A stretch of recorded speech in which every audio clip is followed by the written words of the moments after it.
I want to talk about things I love from the Pokemon Scarlet and Violet trailer, with my favorite one being in the first scene. Seeing Pokemon centers dotted about the world feels right. It seems like the perfect way to implement Pokemon centers in an open world, and it's really backed up by the information on the website. Even though we don't have a lot, it's still very promising and fills me with joy. Various towns blend seamlessly into the wilderness with no borders. Also, they really embrace the openness of this adventure. With these new titles, the Pokemon series takes a new evolutionary step, allowing you to explore freely. I'm really hoping when they say free exploration, they mean it in a true open world, Breath of the Wild, Elden Ring kind of style. Yeah, you can have some gates, yeah, you can have some restrictions, but the free exploration is really what's going to make or break this game, and they're just saying it right here. They're not hiding it with the fake open world of Pokemon Legends or anything, and even in the trailer it said open world Pokemon. So, free exploration in a richly expressed open world, and it's also that expression that for as much hate that Game Freak got for Pokemon Sword and Shield and Pokemon Let's Go, I feel like the Pokemon Company really understands Pokemon. They know how to express it. You look at Pokemon Generations, you look at Pokemon Sword and Shield, where the entirety of the Galar region is based around being champion, the Gym Challenge, the Pokemon Battle, a spectacle where trainers have sponsors. That's one of the coolest things I could imagine, because if I'm in the Pokemon world and I'm a baller trainer, congratulations. That's my very potentially lucrative career, just GG, set for life. That's kind of the dream, you know, I want to imagine for the Pokemon world. And then you look at the Pokemon Gotcha music video, they know how to hit everything right about Pokemon, and then just those small details I'm looking for that really make me feel confident in Pokemon Scarlet and Violet. Even like the Pokemon Center being outside of the city. You don't have to halt your adventure, go into the city, take part in whatever's going there if you just need to stock up on some potions from the market, or if you just need to heal your Pokemon. And I know in modern Pokemon games, it's gotten more and more common to find random trainers in the field that will heal your Pokemon, but it just doesn't feel the same. And also this has like an early anime vibe to it, where, you know, Ash and friends are just kind of wandering around, and when they really need a Pokemon Center, there's just one in the woods. And you'll even see like trainers coming into that Pokemon Center to rest or heal up their Pokemon, and that is the adventure I'm looking for. I want to have some kind of experience, not a game. I want a Pokemon experience where it feels like I can have the adventure I would have if Pokemon was real. And seeing Pokemon Center just about is correct. And even the way the Pokemon Centers are designed, that they feel like a Pokestop. It's a rest stop. That, again, when you just need it most, you can find a Pokemon Center nearby. I don't think that makes the game easier, and as we've learned with Elden Ring, even though there's like Marks of Grace and the statues that will like respawn you near a boss, it's not necessarily trivializing any of the adventure, and that means we're going to have a lot of quality of life fast travel locations, which is only a good thing. So even in this small detail, I can see a lot of strength in Game Freak, because what they are really good at is being deliberate. Now, that can also be a weakness if they like overly commit to a disagreeable decision, but you can see like there was a lot of care even put into how Pokemon Centers are going to work inside this game. Instead of just slapping them in a city, maybe one in like some kind of quality of life location. No, this is open world. This is how the Pokemon world would be. You don't have to break up your adventure by going back into a city, and even in like an area like this, we just have a little piece of the world, we can see multiple Pokemon Centers. I'm not like, oh, game easy. I'm like, oh, game convenient, game care. That's good. I know that, wow, the grammar kind of took off like a little lower than I thought it would, but you know, I think that's there for the emphasis, where you can see, yeah, this is actually going to work out in a really cool way. And that's before like soaring comes into play. We saw that with Pokemon Legends. We even seen it back in Pokemon Omega Green Alpha Sapphire. And just kind of opening it up to like, yeah, this exploration is really going to be awesome. And I feel like it's even going to be cooler when like you're flying around on some kind of Pokemon. Don't know if it's going to be Poke Ride. Don't know if it's going to be like an HM or training system. Because what I wanted to see, like another huge missed opportunity I feel was in Pokemon Legends, was making it to where you didn't need Poke Ride. That if you trained a Pokemon strong enough, it would be the one that you could ride on, you could fly on, you could use to surf or break down terrain or something. So if they just kind of make it to where like you build your party and then those Pokemon are going to be there to help you out, that's going to be even better. So like, yeah, I can take the Charizard I've caught and I can fly from this peak all the way over here, or find like a Pokemon Center off somewhere, and that's where the adventure is going to feel open and seamless. And I think we're just set up for that off of just little details like the Pokemon Center. Kind of going through the rest of the trailer.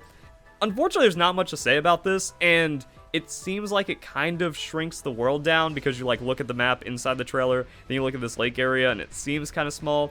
Don't know what's going on there. Don't know if this is the only area. The night looks beautiful, but not really hard to do. And it's like, yeah, you just make everything look cool at night. Still have some open areas, open exploration. We kind of see this area. Pokemon Center still inside the city. So Pokemon Center is everywhere. I'm down with that.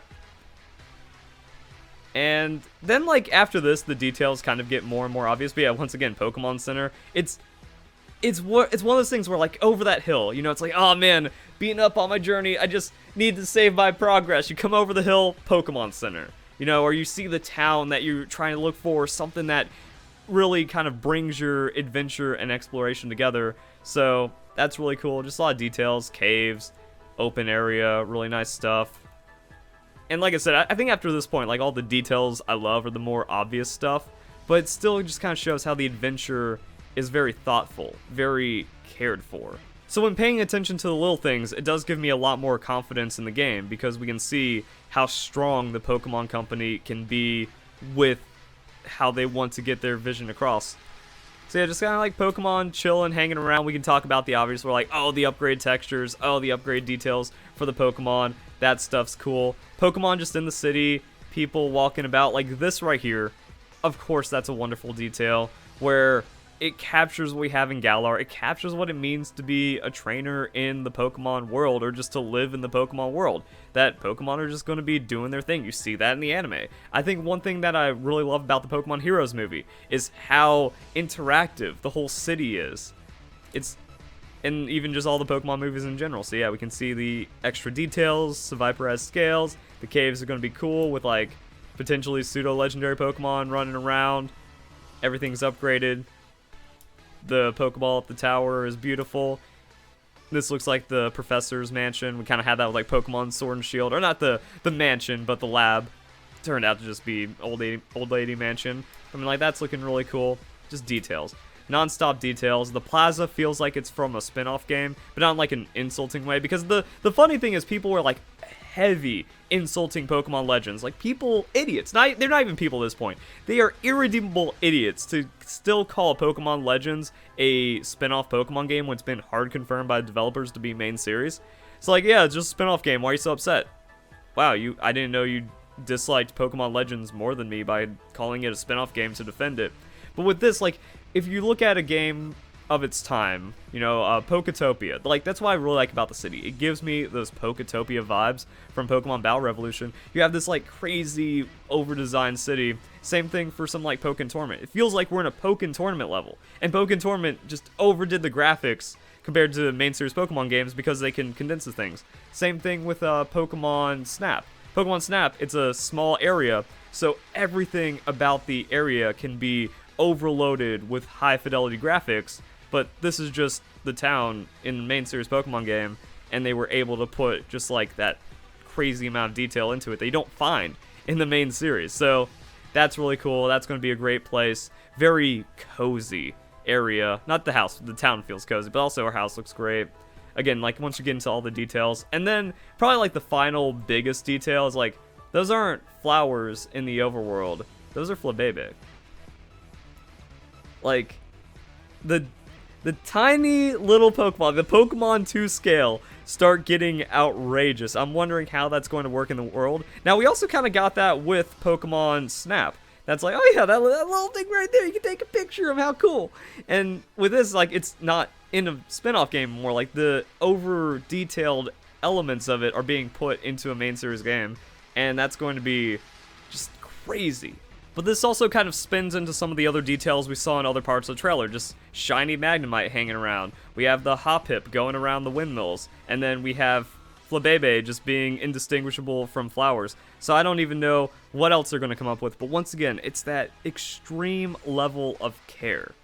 You can see very deliberate decisions. Like, sometimes, like, if the decision seems bad from Game Freak, it might just be a limitation of the system, of the hardware, of the overall design ambition of the game. But with this, when it's open world, that's it. It's freedom, no holds barred. Boom. And we can see it in every little part of the trailer.